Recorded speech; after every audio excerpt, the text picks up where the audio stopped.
Денеска во атарот на село Славе и општина Прилеп беше поставен камен темелник на земјоделско-сточарскиот комплекс Голдланд, во чии рамки е предвидена изградба на центар за собирање и складирање на зрнести земјоделски култури, но и фарма за одледување на стока.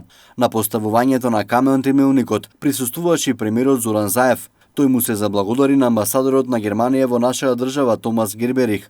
Искаже благодарност со соработката на двете држави во сферата на економијата и заедничките инвестиции. Навистина представува задоволство да покажеме дека ваквите инвестиции не се реализираат само во главниот град, во градовите, туку и се реализира во ова прекрасно македонско село, село Славеј. Навистина ова е најголема ИПАРД инвестиција по мерката 1 и јас сум среќен што можеме еве денеска тоа да го обзнаниме. Пред неколку дена тоа го направи во Струга по мерката 3 со фабриката на Подгорка, исто за производство на месо, но овде се работи навистина за еден многу суштествен инвестицијски објект кој што ќе се гради, каде што со конечна цел, како што беше кажено од сите претходни говорници, треба да има 1080 говеда со зрнести производи, целосно собирање на сите овие производи и раст на севкупното производство.